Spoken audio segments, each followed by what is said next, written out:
statü simgesi. Yani şuna bir baksana. Range Rover görünce bir böyle saygı duyuyorsun. Yolda hele ki Türkiye'deysen, hele böyle bizim ülkede böyle daha bir işte hemen bakıyorlar, kapını açıyorlar falan. Range Rover. Anlatmaya gerek yok, görüyorsunuz. Anlatacak çok şey var ama. Gerçekten hiç önemli değil alıp alamayacağımız bu otomobilin altındaki teknoloji, bu otomobilin altındaki arazi performansı, yeni teknolojilerden bahsetmek bile çok büyük keyif. Tasarım tabii göreceli ama gerçekten bu son tasarımları ben çok seviyorum. Herkese hitap ediyor. Belki SUV böyle Jeep tarzı arabaları sevmeyen adam bile Range Rover'a baktı mı ya güzel diyor. Yeni far tasarımı tabii benim çok hoşuma gidiyor. Bir de bu plug-in hibrit olduğu için böyle bu hibrite yakışır bir farı var. Yani ben hayatımda bak hep deriz ya Mercedes'in iyidir, Opel'lerin çok iyidir, işte Intellilüksler şu bu var ya. Ben hayatımda böyle far kullanmadım. Aktif olarak gidiyorsun otobanda, çaprazdaki arabanın o tarafı söndürüyor. Karanlık bir yer var, orayı yakıyor falan. İnanılmaz bir far. Tabii bu otomobil plug-in hibrit. Yani nedir? Fişe takmalı. Normalde hibritler kendi kendine biliyorsunuz şarj edebiliyor. Ama bizim burada böyle bir kapağımız var. Bu arada eksi bir yön buldum. Otomobili kilitlediğiniz zaman kapak kapanmıyor. Kilitledim. Bak. Açılabiliyor. Ha çok büyük bir şey mi?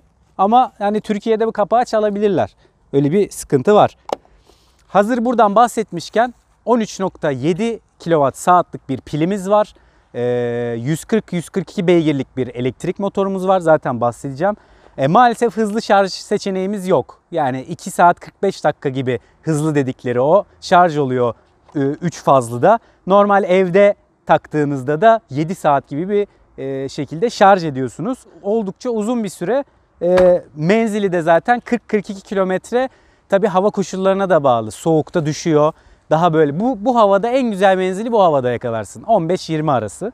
Normalde Range'lerde bilirsiniz burası böyle gridir. Ama siyah olması böyle bir blackout araba. O benim hoşuma gitti. Jantlar da mesela gunmetal gibi bir renk olsaydı aslında güzel olurdu. Şöyle dolaşalım. Nelerimiz var? Anahtarsız giriş çalıştırma zaten. Artık olmazsa olmaz diyoruz. Güzel bir alüminyum basamağımız var. Böyle. Kaç kilo taşıyor bilmiyorum ama bayağı taşıyordur. Kum modunu aldığınızda bu çıkmıyor ki kumda falan batarsa hani bozulmasın falan diye. Bir eleştirim olacak. Çok da şaşırdım. Ama bunu şeye yoruyorum. Bu arabanın elektrikli ve bataryaların arkada olmasına yoruyorum. Biz hep rigid şasisiyle bildik Range Rover'ı ama şu an biraz böyle bükülü vaziyette. Kapı şu anda biraz kasmış durumda. Bak. Gördün mü? Bu normalde böyle tak diye kapanıyor. Vakumlu kapılarımız var. Sıkıntı yok ama arkada da böyle. Bak. Bak. Hatta açılırken böyle yani bu denli kasmasını ben beklemiyordum açıkçası. Belki sadece kapı içindir. Belki bilmiyorum. Tam şey yapmayayım.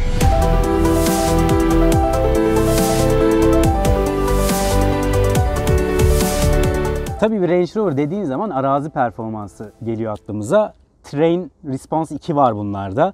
Merkezimizde bir kilitli diferansiyel var elektronik olarak. Arkada aktif kilitli bir diferansiyelimiz yağlı plakalı bir kavrama Haldex gibi. Önde de frenli şekilde yapıyor. Aynı zamanda frenle de müdahale edebiliyor. Burada bilmiyorum görebiliyor musunuz? Havalı süspansiyon. Bütün şeylerde, modlarda yüksekliğini ayarlayabiliyorsun. İşte 105'i geçtiğin zaman kendi iniyor. 5 santim kadar yükseltebiliyorsun otomobili. Bayağı yani kayalardan oradan buradan geçebiliyorsun. Tabii bu otomobilin bütün alt takımı, kollar demin gördüğünüz işte bağlantı yerleri falan alüminyum.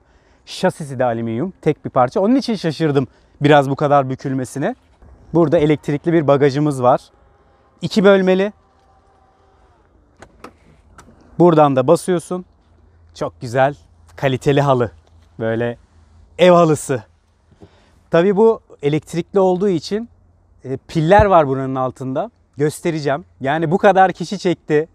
Fahir abi, Doğan abi bir gösterme dedi şu pilleri. Çok önemli çünkü 100 litre kadar bagajdan alıyor buradaki pil kutusu. Hemen gösteriyorum size. Bunlar önemli teknolojiler. Ben böyle merakla. Burada lityum iyon pillerimiz var, akümüz var. Burada da Meridian ses sisteminin woofer'ı var. Bayağı yer kaplıyor. Zaten yaklaşık, yani bu olmadığı zaman yanlış bilmiyorsam 14 santim mi 40 santim mi ne? 40 değildir herhalde, 14'tür. Daha aşağıda oluyor. Zaten 100 litre oradan geliyor. Bunun bagajı daha ufak normal Range'lere göre. Burada tabii şöyle güzel bir çanta var. Ben bunu kendime bavul yaparım. Çok güzel ya, şuna bak, Land Rover yazıyor. Burada da şarj kitimiz var. Çantaya bayıldım ama. Bagajda nelerimiz var? Burada bir 12 voltluk soketimiz var. Önemli bir düğme. Alışverişe gittiniz ya da bir şey yükleyeceksiniz. Buna basarak otomobili indiriyoruz. Tabii şu an arazide olduğu için zaten tam inik. Burada da koltukları yatırabiliyoruz. Ayarlanabiliyor koltuklar öne geri elektrikli olarak. İstersen. Bu arada bakın, ön koltuğu da öne alıyor. Şu an orayı yatırıyorum. Önce ön koltuğu ileri alıyor. Şimdi de arkaları alıyor. Bakalım geri alacak mı sürücü koltuğunu bittiği zaman? Almadı. Onu kendin artık. Bunu da yapalım. Bu arada koltukları kapattığınız zaman da ön koltuklar da kendi haline geri dönüyor. Bu arada enteresan bir şey. Ben yapmadım ama aplikasyonu indirdiğiniz zaman, otomobilin aplikasyonunu, bu koltukları telefondan istediğiniz gibi otomobile binmeden önce ayarlayabiliyorsunuz. Atıyorum bir şey yükleyeceksin. Önceden hazır olsun istiyorsun. Bu konuma getirip direkt açtığında yükleyebiliyorsun. Güzel özellik. Bu arada bunu ayrıca açıyorduk ama kapatırken bastığınız zaman direkt bu otomobilin arkasında yolculuk etmek gerçekten bir ayrıcalık, bir keyif. Mesela sunroof'u açmak istedin. Bir yerde okuduğum kadarıyla el sallayınca da açılıyormuş ama belki bunda yoktur. Biz manuel olarak buradan basarak tek tuşla açabiliyoruz. Gerçekten arkada oturanları düşünmüşler, yani bir makam aracı olarak da. Neden? Elektrikli koltukları var. Yatıyor, kalkıyor, istediğini yapıyor. Onun haricinde iki tarafı da mesela kontrol etmek istiyorum. Buna basıyorum ve iki camı da senkron şekilde açıp kapatabiliyorum.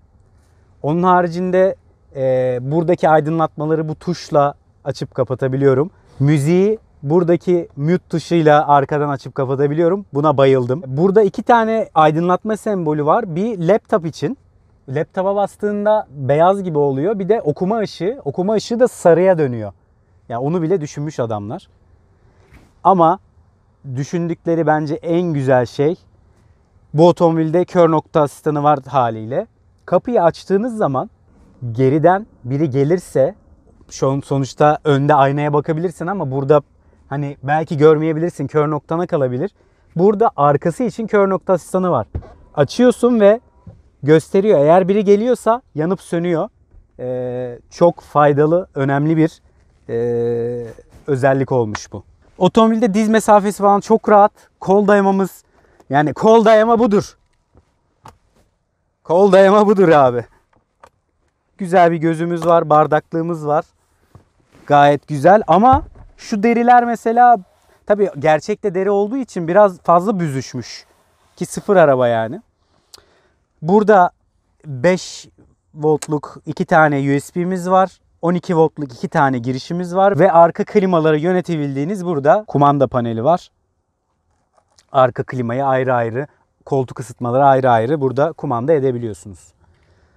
O zaman bir de sürücü mahaline bakalım. İçeri geçmeden önce tabii bir kaputu da açmadan olmaz. Alüminyum kaput bu arada.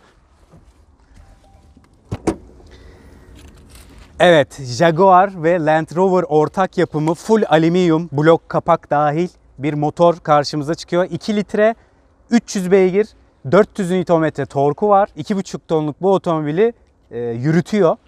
Kendinden kule gergileri var. Havalı süspansiyonları olduğu için burada görüyorsunuz tepelerinde ayarları var. Sertlik ayarları, yükseklik ayarları. Yani komutu buradan veriyor. Bu otomobil teknolojisi arttı, gelişti, her şey tamam ama arazi yeteneklerinden ödün vermiyorum dedi ve şurada gördüğünüz gibi arkadaşlar otomobil 90 santim suya girebiliyor. Yani 90 santim demek zaten buraya kadar giriyor demek. Kaput çizgisine kadar suya giriyor demek. Ve sistem algılıyor. Eğer elektrikli moddaysa onu kapatıyor. Piller var arkada falan filan. Hani herhangi bir güvenlik açığı olmaması için. Buralara kadar burada şnokel yapmışlar. Doğal şnokeller. Bunları da göstermeden olmazdı. Şimdi elektrikli olduğu için inip binmelerde şu an koltuk, direksiyon yukarıda, koltuk geride. Hani rahat rahat in bin diye. Burada bizim Jaguar'dan da tanıdığımız multimedya ekranı var. Alışınca çok güzel ikili olması. Burada işte klima, koltuklar, arazi versiyonları, burada modlarımız var. Onlardan ayrıca bahsedeceğiz zaten. Burada da multimedya ekranımız.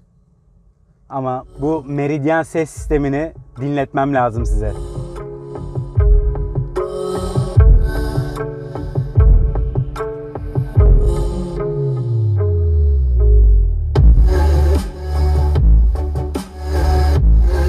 Baslar falan.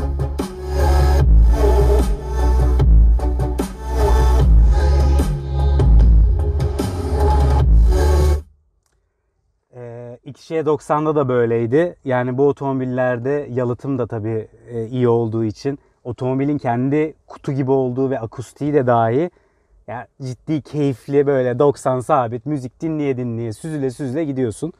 Bunu göstermeden olmazdı. Burada arazi modlarımız var. Yükseltebiliyorsun, alçaltabiliyorsun, eğim iniş kontrolü falan. Enteresan bir gözü var burada. Şimdi normal bakıyorsun bir şey yok. Ama aslında burada bir gizli gözümüz var. Burada epey derin bir gözümüz daha var. İçinde de yine USB girişi var. Şarj etmek için falan kullanabiliyorsunuz. Yani isterseniz böyle hop diye derin bir göz. Tabii gözler bitmiyor. Burada kaydırmaz bir göz. Burada tabii ben şey aradım. Kablosuz şarj var opsiyon olarak. Hani tam yeri burası çünkü kablosuz şarjın. Burada mesela yine çok derin bir göz var. 2 USB bir çakmaklık var.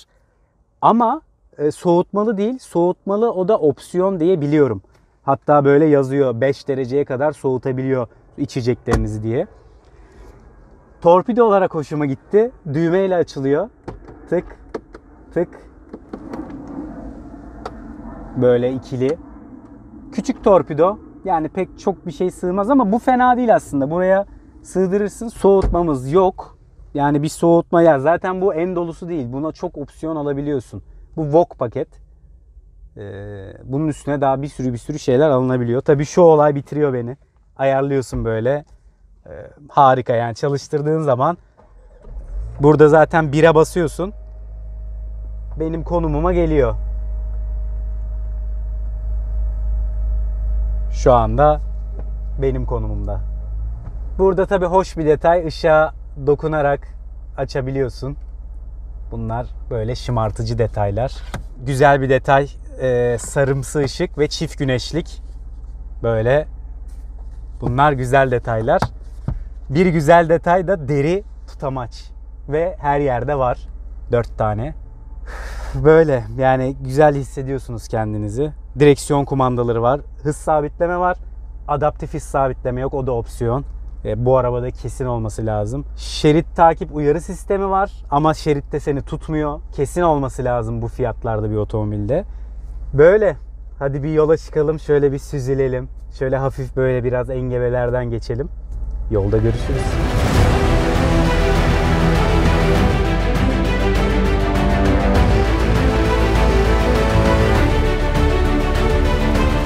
Evet, testimize başlayabiliriz. Şu anda gördüğünüz gibi elektrikle hareket ediyorum. Aslında bitti.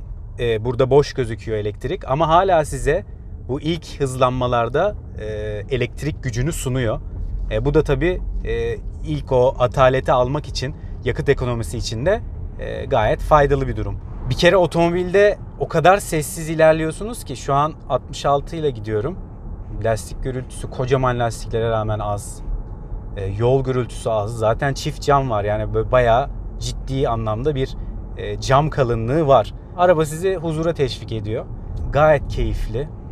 Böyle araziye falan girdiğinizde de o derilerin gıcırtılarını falan duyuyorsunuz, böyle gırç gurç falan. Yani biraz esniyor gibi sanki otomobil. O deri gıcırtamalarından da yola çıkarak söylüyorum. Ama çok sessiz ilerliyor. Gerçekten uzun yolda falan o salınımı, süspansiyonun konforu gerçekten iyi. Yol tutuşu da iyi bu arada otomobilin.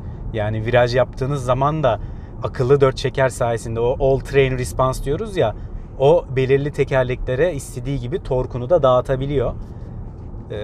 Akıllı bir sistem yani ve gerçekten işe yarıyor. Bu orta ekranında mesela şu an haritayı görüyoruz. Hızlıca ben mesela başka ekranları da görmek istiyorum ama onun için menüye basıp onu seçmeniz gerekiyor. Orada bence onu yanlış yapmışlar. Orada daha hızlı şekilde o orta menüyü değiştirilebilir hale getirmeleri lazım. Mesela bak ne güzel, şu an 30'la geçiyoruz, hiç hissetmiyorsunuz. Şu anda tamamen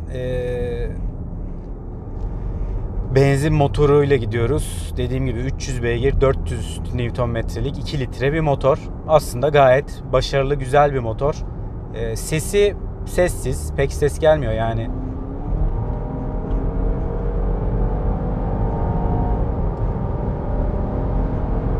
...2,5 tonluk makinayı hareket ettiriyor, yürütüyor. 0-100'ü elektrikle beraber 6.4 gibi bir şey. Biz de şurada bir yapalım bakalım. Bizde ne olacak 0-100'ü? Şöyle spora da alayım. 3, 2, 1. Bastım.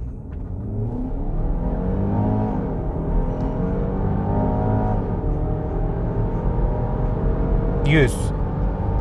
Yani 6 saniyeden daha uzun sürdü gibi ama elektrik gücümüz yok.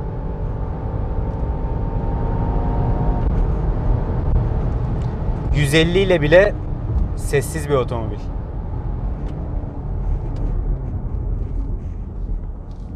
Frenler gayet kuvvetli. Köklemedim bu arada. İyi bir fren yaptım sadece. Koltuktan biraz böyle kayıyorsunuz. Çok sessiz, çok rafine ilerliyor gerçekten. Ve bu rafinelikte, bu sessizlikte arazi performansı da sunuyor size. Yani şuraya çıkar mı acaba? Bence çıkar.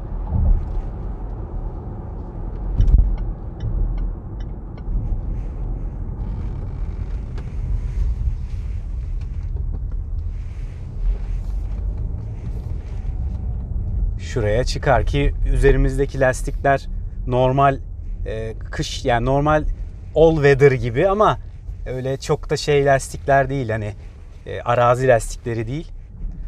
Gayet dik bir kumluk yer. Burada ne yapıyoruz? Low range alıyoruz, boşa alıyoruz. Low range alıyoruz. Düşük vites aralığını seçti. Buradan biraz daha otomobili yükseltelim.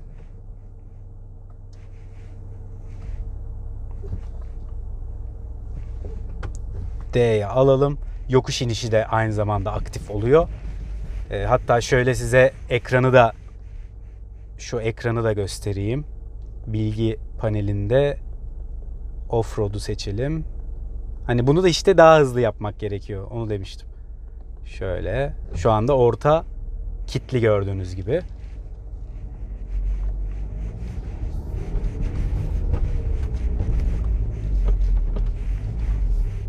Hiç biraz böyle patinaj çekerek hiç yorulmadan bizi buradan kurtardı.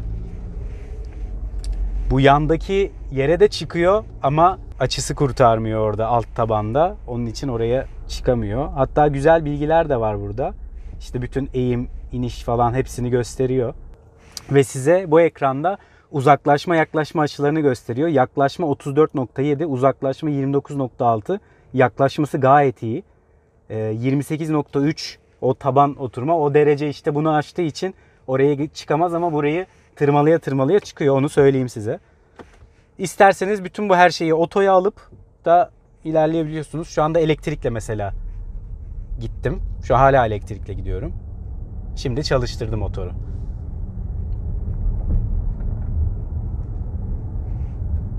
O çıktığım yerde oldukça kaygan.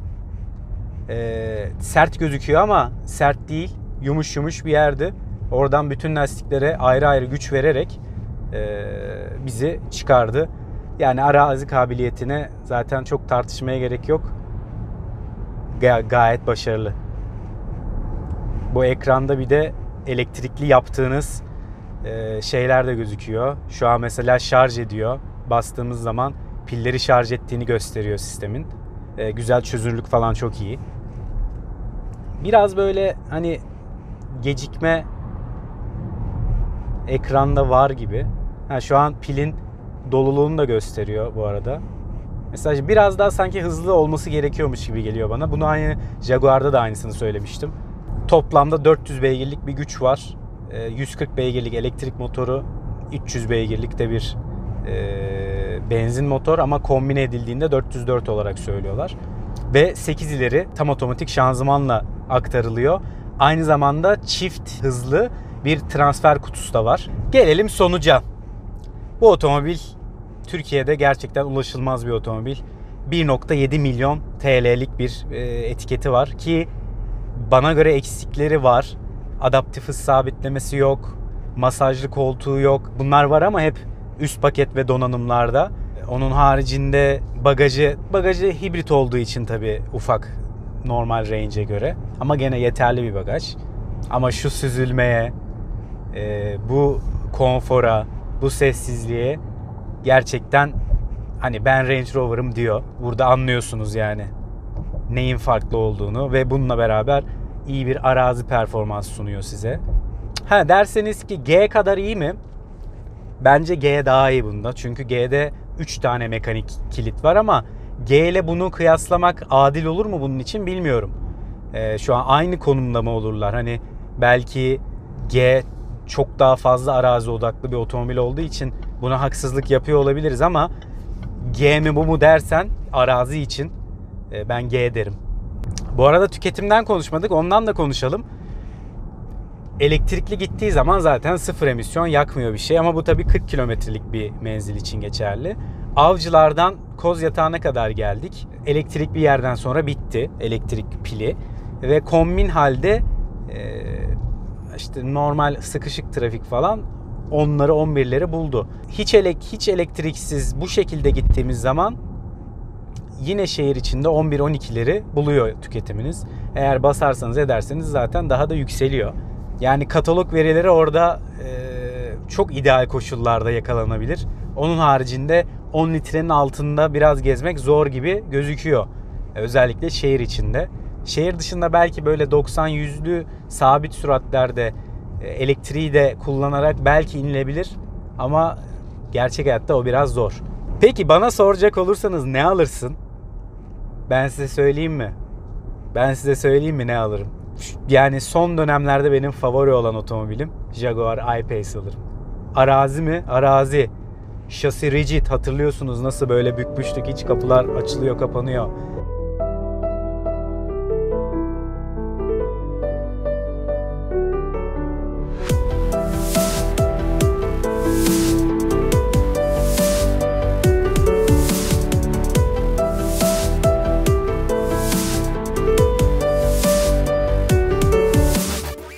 Tabii ki bu boyutlarda değil, bu lükste değil. Ona kabul. Hani bunları kıyaslamıyorum. Sadece yeni nesil full elektrikli bir I-Pace beni bunlardan daha çok mutlu edebilir. Ama tabii ki hardcore arazi yapacaksam Mercedes G serisi. Ama şöyle de bir şey eklemek istiyorum. İleride elektrikli otomobiller en kral arazi aracından çok daha kral arazi yapabilecek. Her tekerleğe ayrı tork, her tekerleğe ayrı bir şey. Yakında görürüz zaten bir 3-5 sene içinde. Yani böyle canavar offroad araçları da elektrikli olacak ileride. O tabii sesler gidecek. O ayrı bir konu ama elektriğin gücü, elektriğin o torku muhteşem. Özellikle arazide daha da muhteşem. Range Rover PHEV yani Plug-in Hybrid Electric Vehicle testimizden böyleydi arkadaşlar. Umarım otomobilin teknolojisini yapabildiklerini anlatabilmişimdir. Görmüşsünüzdür. Bu testimizden bu şekilde ben konfor içinde müziğimi aça eve gideceğim. Kendinize iyi bakın. Lütfen kanalımıza abone olun. Çünkü bu videolar gerçekten büyük emeklerle çekiliyor. Kendinize iyi bakın. Görüşmek üzere.